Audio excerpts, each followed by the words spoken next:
Programme میں ایک بار پھر خوش آمدید ناظرین محترم. جیسا کہ آپ دیکھ رہے تھے کہ وقفے سے پہلے بارش شروع ہوگی اور بارش کے بعد پھر ہم کھانے کے ٹیبل پہ آ گئے اور ہم نے سوچا کہ حضرت جی سے یہیں پر رہنمائی لیجیے. حضرت جی اگلا سوال شامل کرتے ہیں پروگرام میں. حفظ الرحمان ہے ڈی جی خان سے، یہ کہتے ہیں کہ تصوف میں صحبت شیخ کو بہت اہم سمجھا جاتا ہے. میرا سوال یہ ہے کہ شیخ کا واز سننے یا بیان سننے سے تو سمجھ میں آتا ہے کہ دین کا علم حاصل ہوتا ہے، لیکن محض پاس بیٹھنے سے جو فائدہ ہوتا ہے وہ میرے علم میں نہیں ہوتا. تو ضرور ہوگا. آپ صحبت کی افادیت بارے رہنمائی فرمائیں. الحمدللہ رب العالمین والصلاة والسلام علی حبیبہ محمد وآلہ وصحبہ اجمعین. اعوذ باللہ من الشیطان الرجیم. بسم اللہ الرحمن الرحیم. دنیا اسلام میں قرب الہی کا اعلیٰ ترین مقام بعد از نبوت صحابہ کرام کا ہے. صحابی بننے کے لیے کیا چاہیے؟ صحبت محمد رسول. بے شک. خواہ وہ ایک لمحے کی ہو، اس بندے کی نگاہ حضور اکرم صلی اللہ علیہ وسلم پر پڑ گئی تو بھی صحبت ثابت ہو. سبحان اللہ. حضور کی نگاہ میں آ گیا تو نور علی نور ہو گیا. لیکن اس صحبت کے ایک لمحے نے کوئی ایسی چیز منتقل کر دی قلب عطر سے اس کے دل میں کہ وہ صحابی ہو گیا. سبحان اللہ. تو یہ چونکہ یہ ایک انعکاسی عمل ہے، ٹھیک ہے، کہ شیخ کے قلب سے جو انوارات نکلتے ہیں وہ طالب کے قلب پر جاتے ہیں. جب آپ واز سنتے ہیں تو وہ پہلے آپ کے دماغ میں جاتا ہے. واز سے آپ کو اچھے برے کی پتہ چلتا ہے، کیا کرنا ہے کیا نہیں کرنا. تو یہ آپ کی علم میں معلومات میں اضافہ ہوتا ہے. ٹھیک ہے. ان کو کیفیات میں بدلنے کے لیے قلب کے انوارات کی ضرورت ہے. صحیح. تو جو زیادہ صحبت میں بیٹھتا ہے وہ زیادہ حاصل، ظاہر ہے وہ زیادہ حاصل کرتا ہے. بے شک. آپ نے سردیوں میں دیکھا ہوگا کہ ہیٹر کے پاس بیٹھنے سے زیادہ تمازت آتی ہے، دور ہوتے ہیں تو کم آتی ہے. بالکل صحیح. تو یہ چونکہ عملی انعکاسی ہے، کیفیات کے جو ہیں شیخ کے دل سے مرید کے دل پہ، طالب کے دل پہ جائیں تو صحبت میں ظاہر ہے زیادہ ہوتا ہے، زیادہ کیفیات ہے، دور رہ کر کم ہوتا ہے.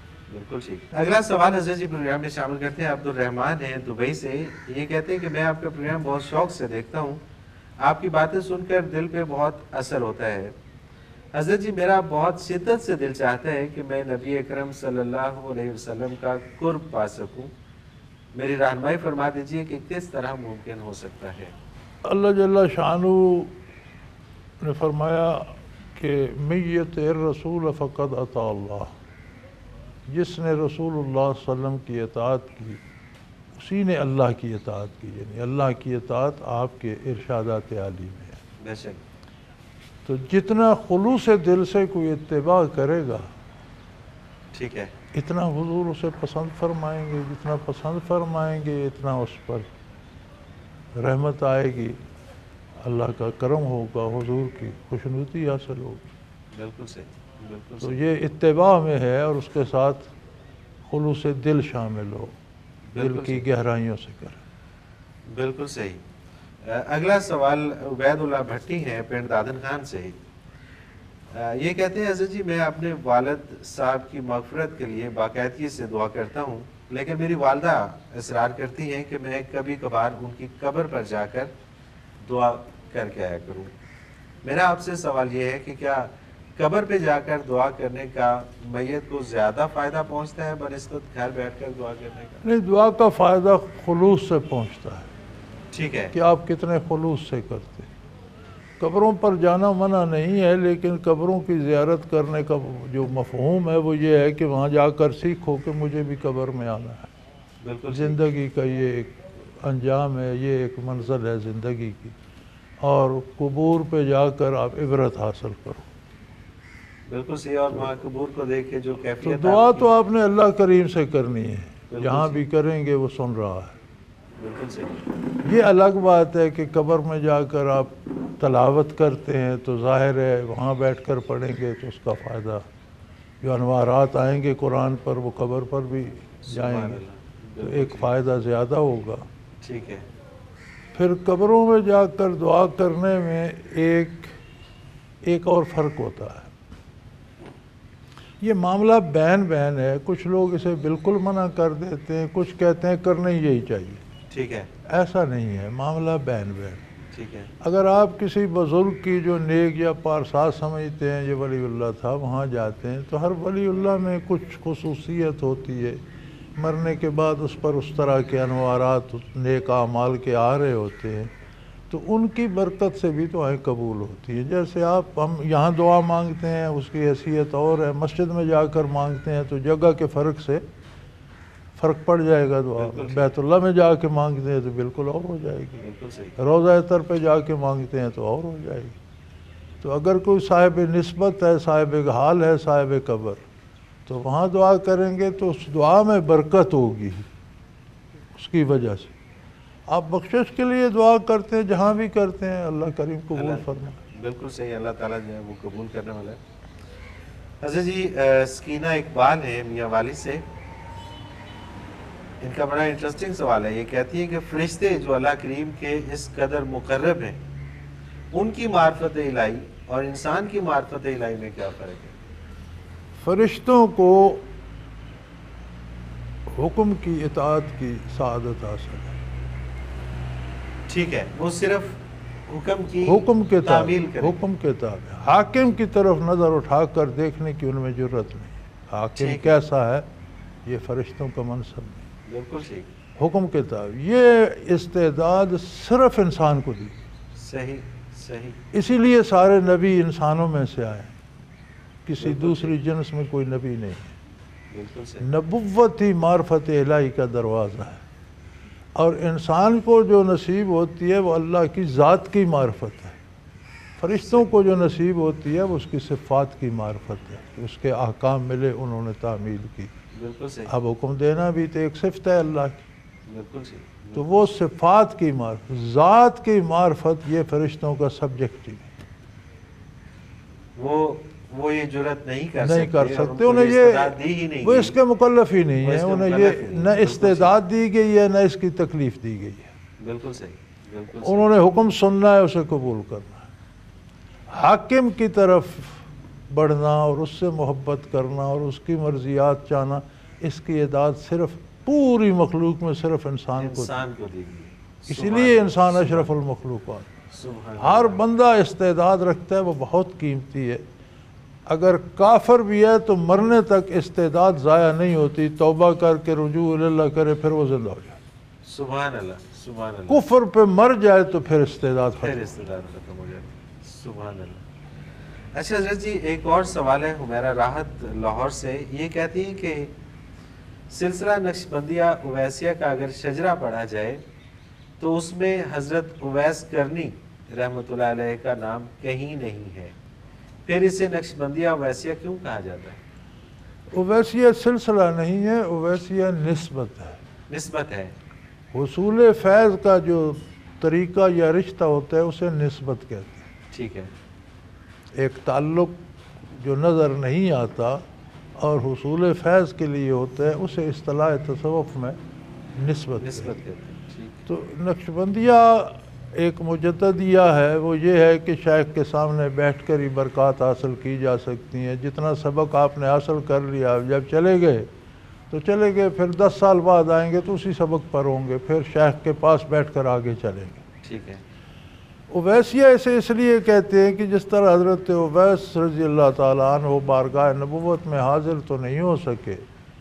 لیکن دور رہ کر قلبی طور پر انہوں نے بے شمار بے پناہ برکات حاصل کی۔ ٹھیک ہے، تو نسبت اویسیہ میں یہ ہوتا ہے کہ شیخ میں وہ قوت ہوتی ہے کہ ایک خاص مقام پر جب آپ پہنچ جاتے ہیں حصول فیض کی ایک استعداد پر، تو پھر آپ دنیا میں کہیں چلے جائیں، مجاہدہ کرتے رہیں تو وہ برکات بڑھتی رہیں گی، مقامات ہوتے رہیں گے۔ صحیح، تو چونکہ یہ طریقہ جس طرح انہوں نے دور رہ کر برکات نبوی حاصل کی تھی، اسی طرح شیخ سے دور رہ کر بھی برکات حاصل کی جا سکتی ہیں، تو اس سے طریقہ اویسیہ کہہ لیں، نسبت اویسیہ کہہ لیں۔ اور یہی وجہ ہے کہ اس میں اگر صدیاں بھی حائل ہو جائیں جی ہاں تو بھی یہ چلتا سلسلہ رہتا وہاں سے چلتا جڑ رہتا جاتا ہے. چلتا رہتا. بالکل ٹھیک بات ہے. تو یعنی یہ کہ حصول زبانوں کی- فیض کا طریقہ وہ ہے جو حضرت اویس نے اختیار کیا تھا. حضرت اویس اس کے مشائخ میں شامل نہیں ہے. ٹھیک ٹھیک ٹھیک بالکل صحیح. حصول فیض کا طریقہ وہ ہے جو ان کا تھا، ان اس کا لیے تھا، اسے اس لیے نسبت اویسیہ کہا نسبت گیا. اویسیہ کے. دردانہ رحمان ہے جی کراچی سے، یہ کہتی ہیں حضرت جی صدق مقال سے کیا مراد ہے؟ جتنا مختصر سوال ہے اتنا مختصر جواب تو یہ ہے کہ کھری بات کرنا، کھری بات کرنا، سچ کہنا، سچ کہنا، یہ صدق مقال ہے. سچ کے علاوہ کچھ نہ کہنا. بالکل ٹھیک ہے. ریحان احمد لاہور سے یہ کہتے ہیں حضرت جی کیا یہ ضروری ہے کہ ذکر کرانے والا دائیں طرف ہی بیٹھے؟ اگر ہے تو اس کی کیا وجہ ہے؟ میرا مطلب ہے کہ اس میں مصلحت کیا ہے؟ میرا خیال یہ ہے کہ ان چیزوں میں طالب کو تو پڑھنے کی ضرورت نہیں ہوتی، ٹھیک ہے. لیکن قاعدہ یہ ہے کہ دل بائیں جانب ہے، دل سے انوارات بائیں جانب منتقل کیے جاتے ہیں. صحیح، بالکل ٹھیک ہے. تو شیخ بھی طالب علم ہوتا ہے، صحیح. شیخ بھی آخری منزل نہیں ہوتا، وہ بھی کہیں وہ بھی سے کہیں لے سے رہا، لے رہا ہوتا ہے. وہ بھی کسی کے بائیں بیٹھا ہوتا ہے. صحیح. دائیں سے برکات اس پہ آ رہی ہوتی ہیں، آگے قلب سے دائیں طرف وہ بانٹ رہا. صحیح، بالکل ٹھیک، بالکل صحیح، بالکل صحیح. تو یہ کوئی ضروری سوالوں میں سے نہیں ہے، نہیں ہے. اصول و ضوابط ہیں. بالکل ٹھیک ہے. تنویر الوی ہیں، آخری سوال حضرت شامل کریں سرگودا سے. یہ کہتے ہیں کہ ایک گناہ گار کلمہ گو کا شمار امت مسلمہ میں کس حد تک ہوتا ہے؟ یہ تو اللہ ہی جانے ہر ایک کا سٹیٹس کیا ہے، ٹھیک ہے. آپ اور میں معین نہیں کر سکتے. بالکل صحیح. لیکن امت مسلمہ ہر اس شخص کو مسلمان گردانتی ہے جو لا الہ الا اللہ محمد الرسول اللہ کا اقرار کرتا. صحیح. اب یہ اقرار اس نے دل سے کیا ہے یا میں زبان سے، یہ معاملہ اللہ کے پاس. بالکل ٹھیک ہے. اگر اس نے زبانی کیا، دل سے نہیں کیا، تو بھی اسے مسلمان مانا جائے گا، مسلمان والے سارے حقوق اسے حاصل ہوں. ٹھیک ہے. گناہ اگر کوئی ایسا جرم اس نے کیا ہے جو شرعاً قابل تعزیر ہے، اس کو سزا ملے گی جو دنیاوی سزا ہے. جی ٹھیک. اگلا معاملہ اللہ کے ساتھ ہے، یہ درجہ بندی بندہ نہیں کر بندہ نہیں کر سکتا. سکتا کیونکہ ہم بعض کو نیک سمجھتے ہیں، وہ نیک نہیں ہوتے. ہم بعض کو برا سمجھتے ہیں، وہ اچھے لوگ وہ ہوتے اچھے ہیں. لوگ. تو بالکل یہ ہمارا سمجھنا، انسان کا سمجھنا کوئی معیار نہیں ہے. یہ صحیح. معاملہ بندے اور اللہ کے درمیان. بہت شکریہ حضرت جی، آپ نے وقت دیا. پھر وہی ہوا، ہمارے پروگرام کا وقت اپنے اختتام کو پہنچ گیا. ناظرین محترم، اگر آپ بھی اس پروگرام میں شامل ہونا چاہیں، اپنا کوئی سوال ہمیں بھیجنا چاہیں، تو اسکرین پہ ہمارا نمبر موجود ہے، نوٹ فرما لیجیے 033349555021. اور اسی طرح سے اگر ہمیں آپ ای میل کے ذریعے اپنا کوئی سوال بھیجنا چاہیں تو ای میل ایڈریس اسکرین پہ موجود ہے questions@almurshid.tv. اس کے ساتھ ہی آج کے پروگرام کا وقت آپ کے اختتام کو پہنچا. منور عتیق کو اجازت دیجیے. اللہ حافظ.